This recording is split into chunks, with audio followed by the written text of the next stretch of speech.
Okay, so section 1.4 is the last section before we're going to have a test, and it is over complex numbers. Just can you simplify when there's negatives under a radical, or can you perform operations when there's an I?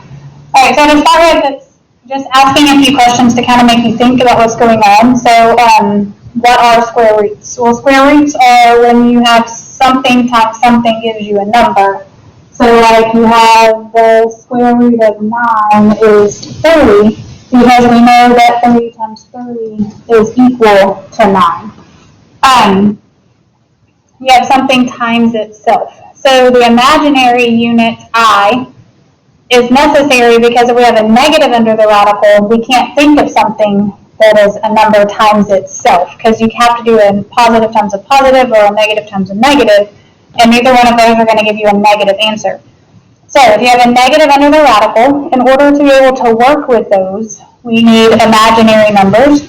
So I is equal to the square root of -1, which means that I squared is going to be just -1. So that's like I and I squared. That means I'm taking the square root of -1 and squaring it. So the square root and the square undo each other, and you just have -1. So I squared equals -1. So imaginary numbers, if you're wondering why they're a thing, you have to be able to deal with negatives under a radical, especially when you're talking electricity. So like electrical engineers use imaginary numbers a lot. Not necessarily electricians, because they just know how to hook up wires and things like that. But when it comes to being the engineer that's designing how electrical systems are going to work, they use imaginary numbers. Alright, so just to make sure you're understanding what's happening, if I have the square root of -25, normally we would say the square root of 25 is 5. Well, in this case we have that negative, so if we break it up into -1 times 25, and then we try to do the square root of those separately, we get 5 for this, we get 5 for this, and then we just like to write it with the 5 in front.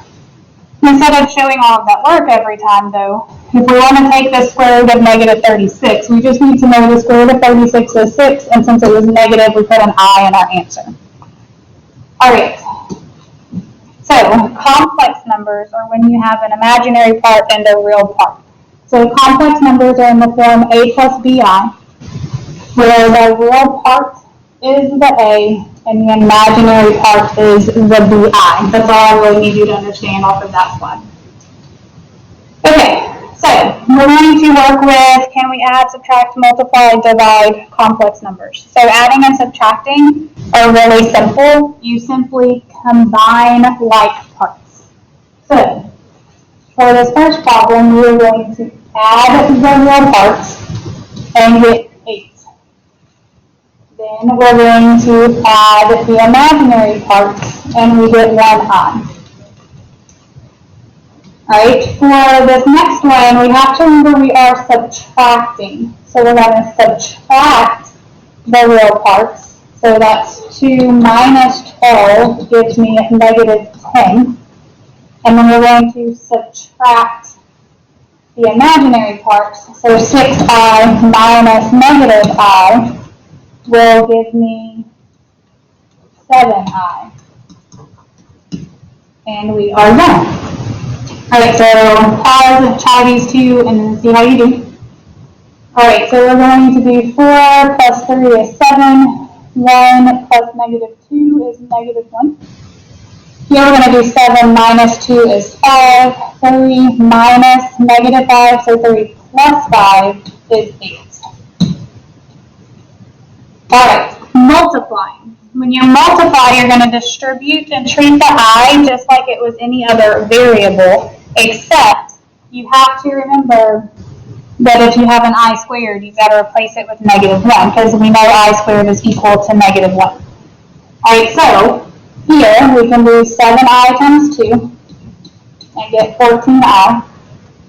Then we can do 7i times -9i and get -63i squared. Alright, but then you have to realize that this I squared is really -1. So we actually have 14i, And then we have negative 63 times negative 1, which is positive 63. And then we like for our problems to be written with the real part and then the imaginary part. So this would be the final answer. All right, so for this next one, 45 times 6 is 30. Then we'll do 5 times negative 7i is negative 35i. Then we'll do 4i times 6, which is 24i. And then we'll do 4i times negative 7i, which is negative 28i squared. So then our next step is replace that I squared. So remember that this is really negative 1, which makes this a positive 28. So instead of having all of that, it's really just plus 28. So then when we combine like terms, we can put the regular numbers, the real parts together, and then the imaginary parts together, and we are finished. All right, again, pause, try these two, and then see how you did. All right, so we're going to get 18i minus 42i squared, which is really negative 1. So this is just a positive 42. So we'll have 42 plus 18i. Here we'll get 20 minus 8i, so 20 minus 8i, plus 5i, minus 2i squared. I squared is really negative 1, so this works out to just be plus 2. So we'll have 22 minus 3i when we combine our like parts. My shoes are squeaking. I don't know if that's the camera's picking it up, but I apologize if you hear it. Alright, so on this slide, I need you to understand that complex conjugates, just like any other conjugate, are exactly the same except for the sign in the middle. So complex conjugates are these guys. Okay, you just change the sign in the middle. When I multiply conjugates, it makes middle pieces go away, so we actually end up with a real number. The i's disappear. That's the point of being able to multiply by conjugates.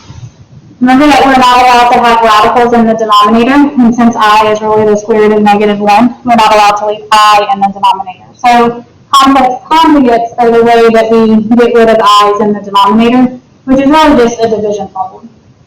So these are our examples.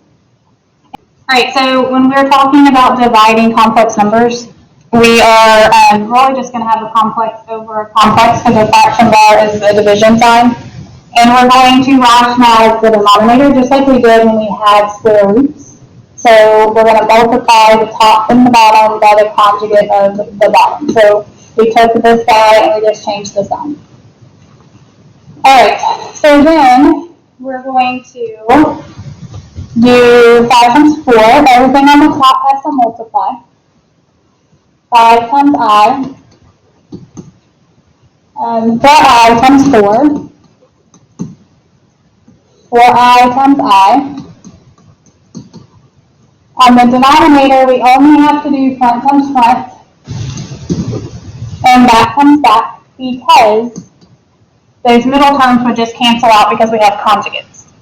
Alright, so remember that I squared is negative 1, which means this becomes a minus 4. I squared is negative 1, so this becomes a plus 1. So on the numerator, we have 20 minus 4 is 16. 5 plus 16 gives us 21i. And for the denominator, 16 plus 1 is 17. Alright, that's how I leave my answers. The back of the book will split it like this. I just need you to understand that they are the same thing. I don't need you to split it. Alright, pause and try this one and then see how you did. So we're going to multiply by 2 minus I, because that's the conjugate of 2 plus I. Across the numerator, when we multiply, we get 14 minus 7i plus 6i minus 30i squared. Denominator is going to be 4 minus I squared. So this becomes plus 3, this becomes plus 1. So we get 17 minus I over 5. Alright, the next thing we're going to do is just talk about simplifying a little. So principal square roots just means you want the positive answer. So if I am taking the square root of negative 16, we really just need you to understand that this is this. I'm taking the square root of negative 16, I get 4i. I don't get plus or minus 4i if they gave me the problem. Now if I'm solving a quadratic and I take the square root of both sides, then I need the plus or minus. But if they just give you a square root and tell you to simplify, we assume the positive answer only. That's what principal square roots mean. Alright, so here, people will sometimes work problems incorrectly. Because if you look at it this way, if you just multiply them together and never handle the fact that they were negative, the negative magically goes away. But what you're supposed to do is pull the I out first and then work the problem, and that way you don't lose the fact that there was a negative in the first place. Alright, so some examples of what that looks like. So work these. The first thing we're going to do is call this I root 18 minus I root 8. Then we're going to do it just like we did in that square root section. 18 is 9 times 2. It's also 3 times 6, but the reason that we choose 9 and 2 is because 9 is a perfect square. The square root of 9 is 3. We leave the square root of 2. For 8, your only choice is 4 and 2. The square root of 4 is 2. The square root of 2 stays. So now you see that they have matching radical parts.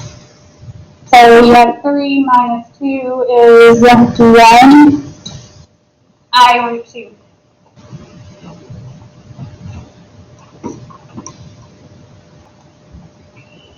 Alright, so on B, I'm going to kind of handle two things at one time. Remember that square means we're just going to write this down twice. I'm also going to, when I rewrite it, take the I out of this. I'm going to call it plus I root 5. Alright, so then we just multiply. Negative 1 times negative 1 is 1.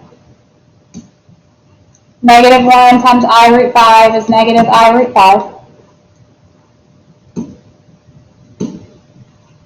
I root 5 times negative 1 gives me another negative I root 5. And then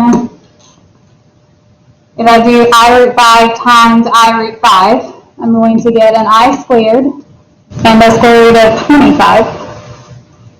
Alright, so then I need to remember that this is just negative 1 and the square root of 25 is 5, so this term overall is just a negative 5. So when I combine my like terms, I have 1 minus 5 is negative 4. And then I have negative 2 of those I root 5s. Alright, so for this problem, we're going to write it down by pulling an I out of the radical so that it's no longer negative. Then I'm going to think about the number 50. If I break 50 down and make sure that I pick a perfect square as one of the factors, I'm going to use 25 and 2. This is the square root of 50, so I'll take the square root of those pieces. So I'm now going to replace the square root of 50 with that 5 root 2. Remember that there's an I in there. Alright, then we're going to realize that all of these numbers are divisible by 5, so if I go through and divide them all by 5, I will get this, and I am finished. Alright. Pause and try these and then see how you did. Alright, so let's pull the I out. That's a 5, not a 2. 32 is 16 times 2. So we'll call it 4I root 2. 25 times 2 will give me 50. So we'll get 5I root 2. So altogether that's 9I root 2. over here, the square root of 4 is 2, but I need an I because it was negative, and squared means write that down twice, and distribute. So we get 3 times 3 is 9. This is negative 6i. This is negative 6i. This is plus 4i squared. This is really negative 1, so this is really negative 4. So we have 5 minus 12i. Alright, like always, if you have questions, please let me know. I'm happy to help. This is your assignment. Send me a picture when you are finished.